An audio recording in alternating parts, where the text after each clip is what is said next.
Chers investisseurs, le monde de l'immobilier, les différents marchés de l'immobilier ont énormément de potentiel. En fait, il y a tellement d'opportunités que beaucoup de gens y travaillent et ça offre pas mal de revenus. Beaucoup de revenus à partager en fonction de ce que vous faites dans l'immobilier. Donc voyons ensemble comment on fait pour avoir une bonne part du gâteau, quels sont les revenus de l'immobilier au Congo et comment ça fonctionne.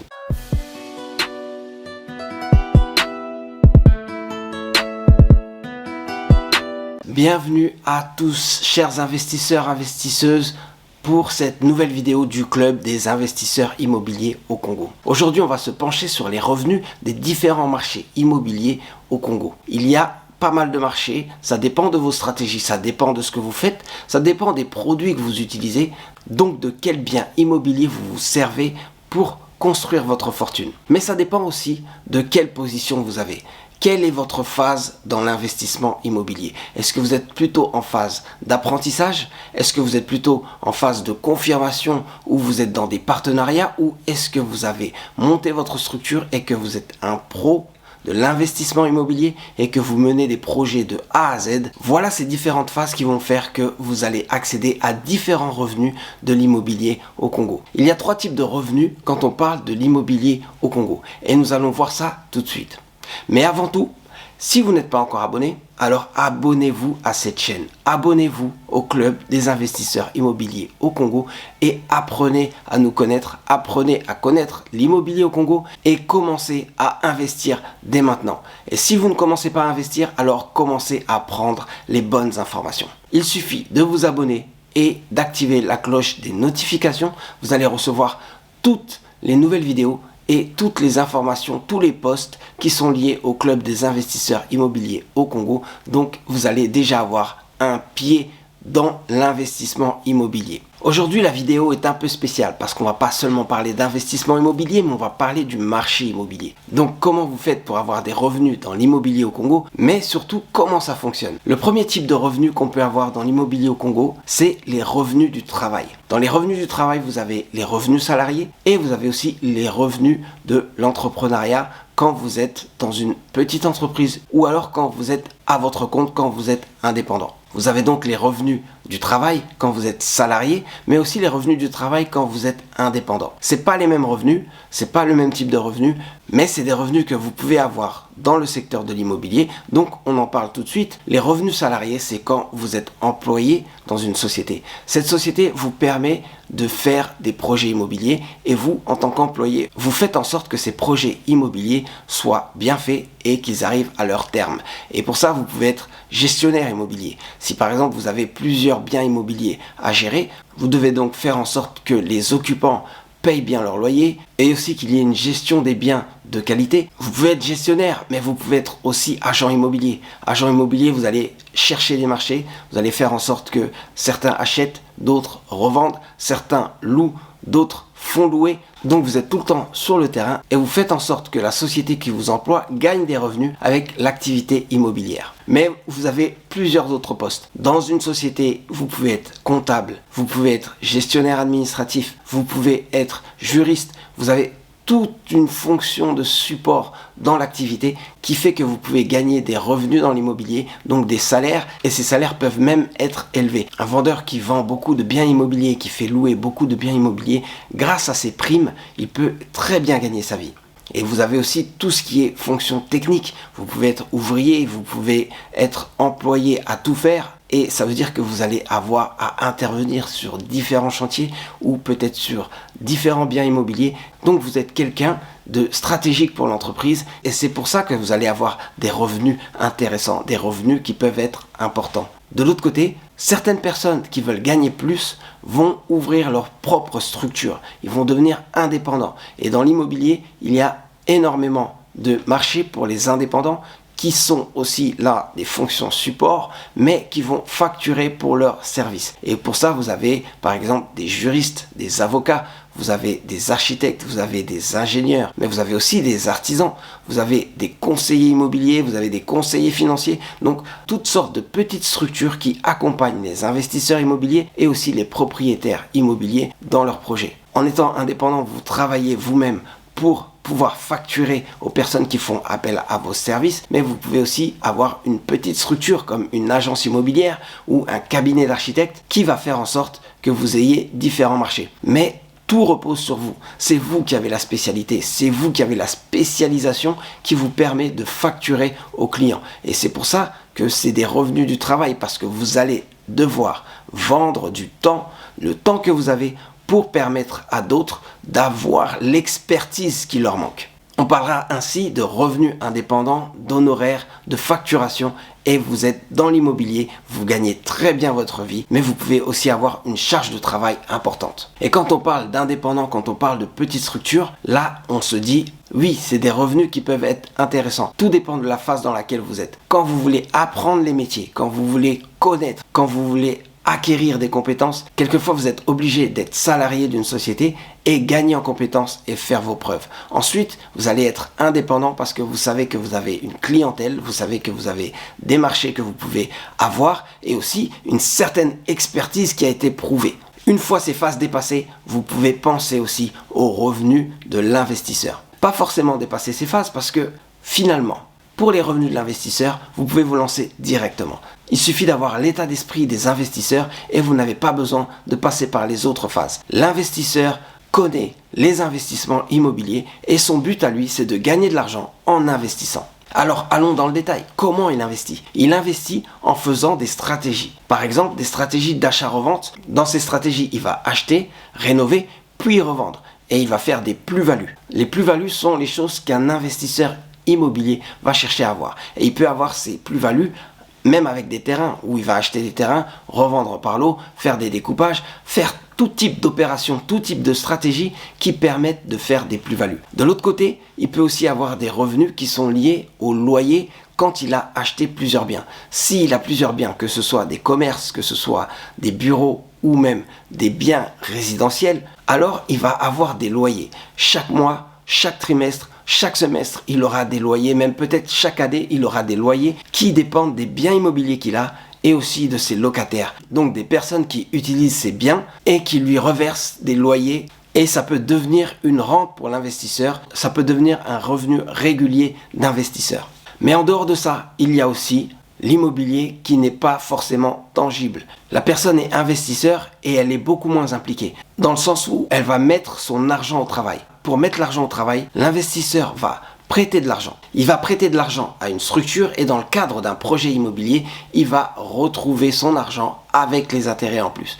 Et comme les taux d'intérêt sont assez élevés au Congo, il peut négocier pour avoir de très bons intérêts. Par exemple, avec le club des investisseurs immobiliers au Congo, on a prêté de l'argent à un propriétaire pour rénover son bien. Donc, il a pu rénover entièrement son appartement et ensuite faire louer son appartement avec des loyers beaucoup plus élevés. Il a remboursé avec des intérêts. Et ces intérêts étaient de l'ordre de 30% sur 6 mois. Ça peut paraître élevé. C'est beaucoup en effet, mais il avait une belle carte à jouer et avec le club des investisseurs immobiliers, l'argent est arrivé assez vite et ça a été assez facile pour lui de procéder aux différents travaux de rénovation. En dehors des intérêts qu'il y a à gagner, l'investisseur peut aussi gagner des dividendes parce qu'il va investir dans différentes sociétés qui font de l'immobilier. Et ces sociétés vont le rémunérer grâce aux bénéfices qu'elles vont faire. Et quand elles font des bénéfices et que l'investisseur est actionnaire de ces sociétés, alors il a droit à une part des bénéfices. Et cette part de bénéfice peut être très élevée si l'activité est bonne, si l'activité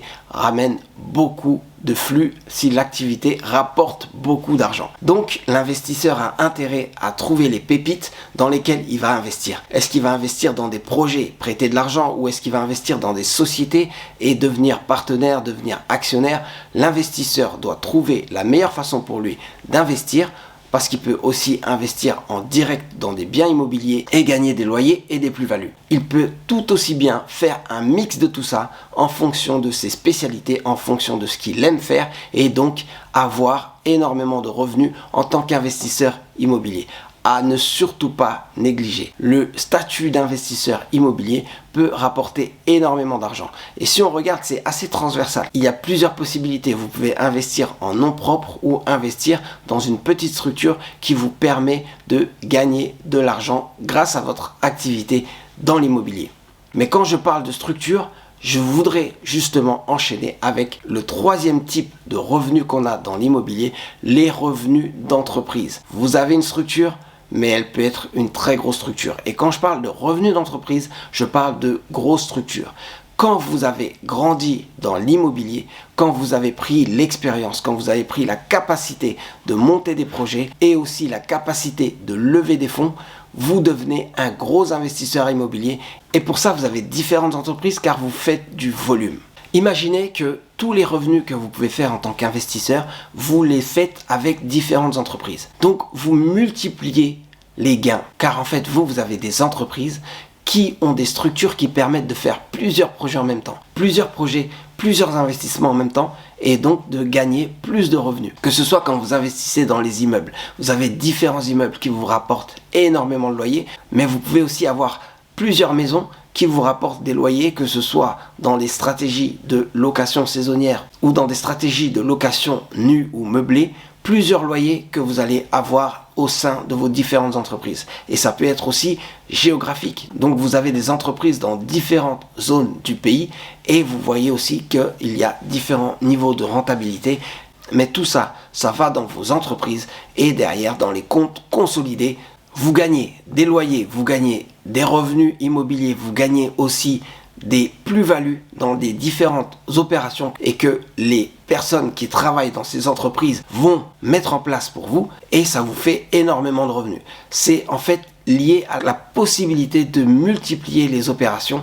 Quand vous n'êtes pas en entreprise et que vous êtes obligé d'initier les opérations, alors vous êtes limité par votre temps, vous êtes limité par votre argent, vous êtes aussi limité par vos compétences parce que vous n'avez pas différentes équipes qui peuvent en même temps vous suivre et se coordonner. Alors que quand vous avez différentes entreprises, vous déléguez. Vous déléguez pour ne plus être limité et surtout pour multiplier les revenus. Non seulement vous allez avoir plusieurs revenus et vous allez faire des choses très intéressantes, mais en plus, ça vous permet de voyager, ça vous permet de progresser et ça vous permet de devenir toujours meilleur dans l'investissement immobilier. Et comme j'ai dit, vous cumulez toutes sortes de revenus. Vous avez des loyers, vous avez des plus-values, mais vous avez aussi la capacité d'avoir des revenus d'intérêt parce que vous pouvez placer la trésorerie, mais vous pouvez aussi avoir des sociétés qui sont spécialisées dans le financement de l'immobilier et qui peuvent vous rapporter aussi pas mal en termes d'intérêt. Tout comme vous pouvez avoir différentes sociétés et différents niveaux de parts et de partenariats dans les sociétés, ce qui fait que vous allez pouvoir gagner différentes quotes-parts et que vous allez réintégrer dans votre société mère. Grâce à la holding, vous pouvez faire des montages financiers qui vont paraître complexes à certains, mais que vous allez très bien comprendre parce que vous pouvez avoir différents revenus dans différentes sociétés et tout réintégrer et vous vous rendez compte que l'immobilier, ça paye et ça paye beaucoup. Surtout qu'en possédant les entreprises, rien qu'en étant dans le conseil d'administration, vous avez aussi droit à des rémunérations, vous avez droit à des fonds, vous avez droit à des montages financiers comme par exemple des options, des stock options, la possibilité de gagner toujours plus de parts et donc toujours plus de dividendes et donc toujours plus d'argent. Investir dans l'immobilier, c'est très bien. Vous avez différentes façons d'investir dans l'immobilier et donc vous avez différents revenus, plusieurs types de revenus. Et quand on regarde les revenus que vous pouvez avoir en tant que propriétaire d'entreprise, on se dit quand même que la vie est bien faite et qu'il y a énormément de choses à faire dans l'immobilier. Vous pouvez faire pas mal de choses, pas mal de projets et gagner pas mal de revenus grâce à l'immobilier au Congo. C'est donc une façon de faire, une façon que vous pouvez cibler si vous avez des compétences dans l'immobilier et surtout des compétences en gestion d'entreprise et que vous êtes un entrepreneur, que vous êtes un investisseur et que vous avez l'information sur l'immobilier au Congo, sur la fiscalité et sur les différentes stratégies qui rapportent. Voilà donc les 3 types de revenus que vous pouvez avoir. Les revenus du travail, les revenus en tant qu'investisseur et les revenus d'entreprise.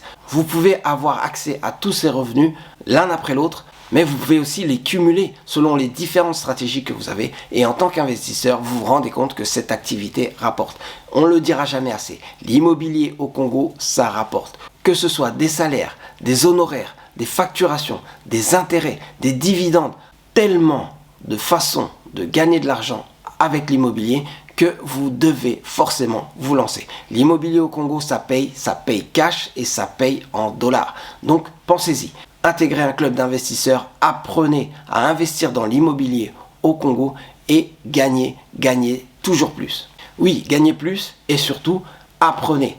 Apprenez énormément grâce aux différents projets que vous allez faire et surtout à la façon de les mener parce que vous gagnez beaucoup en apprenant à gérer des projets mais aussi à gérer des entreprises. Si cette vidéo vous a appris beaucoup, si cette vidéo vous a plu, n'hésitez pas à liker, commenter, dites-nous quel revenu vous avez, dites-nous quel revenu vous visez, comment vous vous voyez dans 5 ans et dans 10 ans.